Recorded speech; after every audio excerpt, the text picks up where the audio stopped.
interesting topic, which is the concept of the underworld, especially how it's described in ancient cultures. So, we're going to be talking about the deities associated with this realm a little bit. We'll also get into just how it relates to the other planes of existence. Why is it relevant? So, a lot of times the underworld is often referred to as the land of the dead. And this is not the same as the afterlife. Both of them are realms that the soul travels to after death, but they're different places. Both exist in the netherworld, or can be classified as the netherworld. However, the underworld is a very specific realm in which is typically depicted as the land of the dead, and souls that do not make it into the afterlife typically find themselves in this realm. So, this essentially is a plane of existence that, in Mesopotamian culture, for example, Ereshkigal, as you can see there, was classified as the queen of the underworld, or the queen of the dead, and she had domain over this realm, or was known to have domain over this realm. And essentially, what this realm typically depicts is a land of empty and fog and a vast environment which is typically filled by shadow and mist and nothingness, and the ones who are said to be fated to take that journey to the underworld, walk the path to the underworld, or stay on the path to the underworld for all eternity. So the underworld is a very vast realm, which is almost boundless. It's almost an infinite void of mist and shadow. So the spirits of the dead are often associated with this realm. A lot of times it was said that people on death do not rest in peace. Their spirits or their ghosts can come back to haunt the land of the living. And they would come back from this realm, the land of the undead, or the land of the dead. So, a lot of times this is also tightly linked with the moon. And as you can see probably here, I have some different goddesses that are associated with this realm. As I mentioned, Ereshkigal is the main one. Persephone is also sometimes associated with this realm. And Hel from Norse culture is also associated with this realm. But this realm, the underworld, is also typically aligned with the realm of the lunar sphere a lot of the times, such as being associated with these goddesses, such as Luna, Hecate.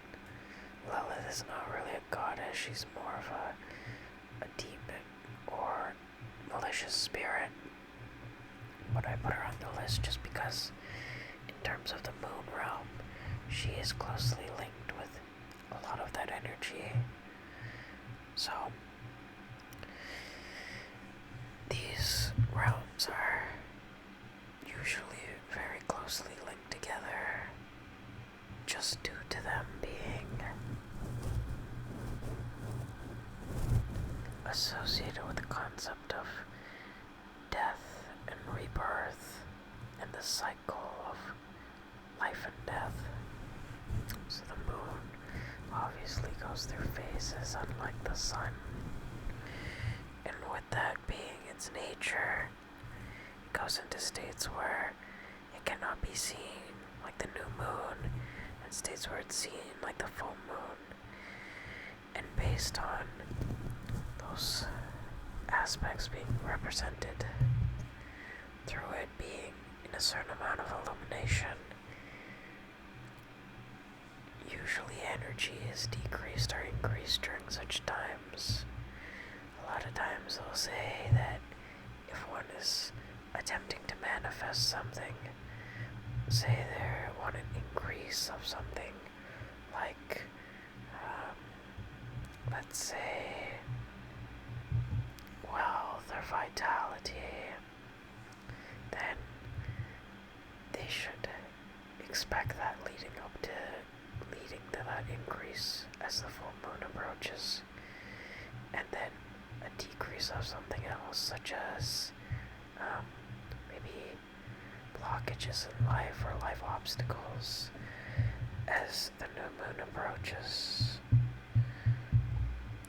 So this cycle is often linked to this concept of life and death and rebirth. Excuse the transition. I had to attend to something. Returning. The cycle essentially represents this aspect of rebirth, and with that comes the aspect of death. A lot of times we think of death in the underworld, or the process of transitioning from life to death, or death to life, or some process involving death or rebirth as something that is associated with fear, or something to be fearful of. But a lot of times it's really just a process in which one thing is transitioning from one state to another. It's not the end of something, and it's not the beginning of something. Realizing that there is no end and no beginning, but simply a cycle that is meant to continue on and proliferate itself. And all death represents is an aspect of energy leaving. So there's always two currents that occur in nature: light and darkness, darkness and light. And there's always, like in physics they say, every force has an equal or opposite force. So, or every action has an equal or opposite reaction, same principle. You can think of gravity and the normal force, for example. There's always an oppositional force that keeps the initial force in balance, right? Or the poles of magnetism, north and south, there's always a force there, positive and negative charges. So it's same like the moon and the sun, right? In this case, we're talking about life and death. So, of course, the soul goes through all these different transitions, and the moon realm is typically a place where souls can have a point of transfer from. A lot of times in our physical dimension, the reason why the moon realm is important is because it is assisted or managed essentially by the angels or angelic guidance. And almost they put this barrier of the moon, or the moon realm, or the lunar barrier there, to help shield the earth from malevolent forces like demons and more spirits and stuff like that. All the stuff that goes bump in the astral plane or the lower astral plane, the moon realm is meant to shield you from it. So a lot of times, that's why it's important that you connect. They talk about nurturing your inner child and stuff like that. That's why, because the more you're developed at that level, and you have an emotional sense of support sense, more developed in your astral body, and you're protected by this realm, protected from those lower spirits.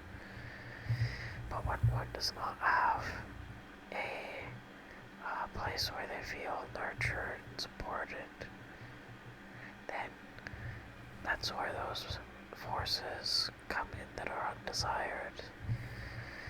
If one typically connects with divine guidance or with angels, typically this barrier will work to protect them and filter out all those lower forces. So even working with these goddesses, obviously last one excluded on that list, but Lunar and Hecate are two goddesses, one from Greek mythology and the other from Roman mythology, I believe. But essentially, they also help in assistance with the energy of the sphere or this realm. So the other aspect, which is important, is to note that the soul goes through this transition. You don't take your physical body on this trip, obviously. Going to the underworld, we're talking about almost in this diagram over here. Talking about initially, when you think of heaven, it's a dimension that goes upward, which we cannot see from this realm. Almost like the analogy typically is if you're like a fish in a pond, and or if there's a fish in a pond, and you look at the fish in the pond from where you are as a human being, the fish can't see you, but you can see the fish. So to the fish's perspective, you're in hyperspace, you're in a higher dimension in which you can see down into a lower dimension. Almost like water, the surface of water is two-dimensional, but we are in three dimensions, so we can see into lower dimensions. But lower dimensions, such as dimensions where it cannot see into higher dimensions, such as where the angels reside. So that's kind of what is depicted here. Now when we talk about the underworld, we're talking about almost that lowest dimensional point. That's why it's called the underworld, because it's in the subplanes almost. It's under.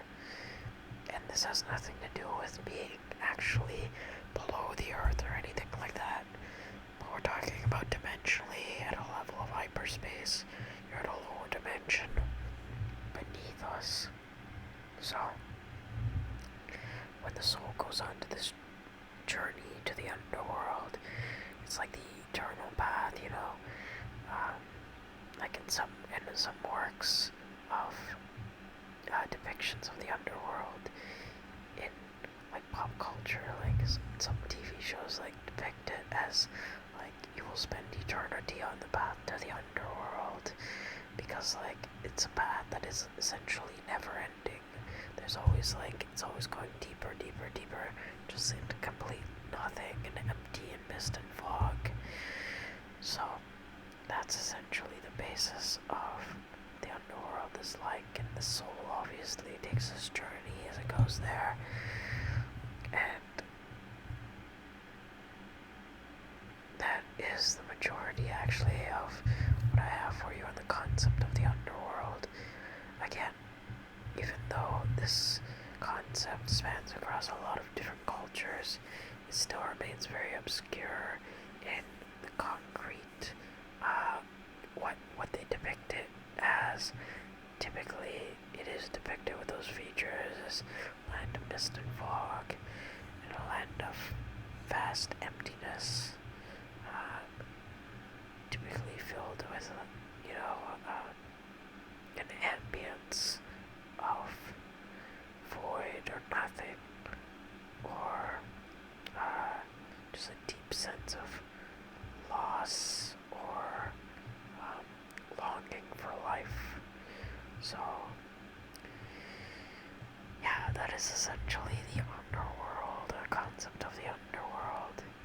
The reason why I wanted to cover this is because when we talk about all these different planes of existence, it's important to note that not all of them are as light and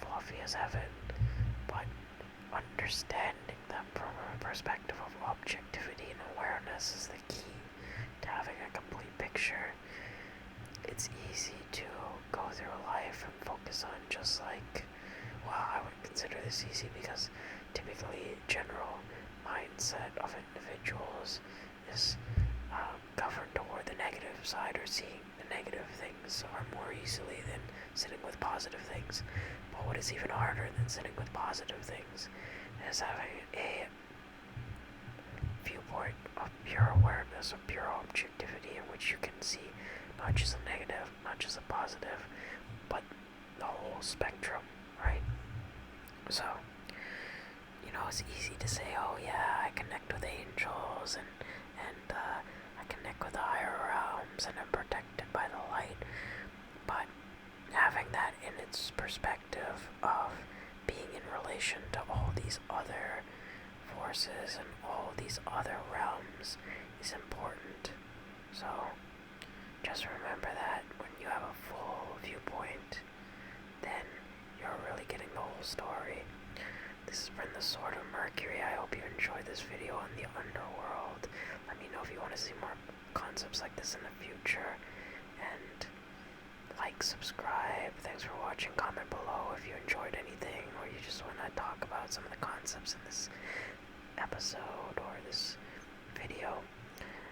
Also remember, check out my other channel, Moonstruck, if you enjoy longer form content based around some of these topics. It is longer format, like 40 minutes, and it's not an ASMR, but if you're interested, check it out. Remember, again, like, subscribe. Thanks for watching. This has been the Sword of Mercury, brought to you by Prince of Mercury. I'll see you next time.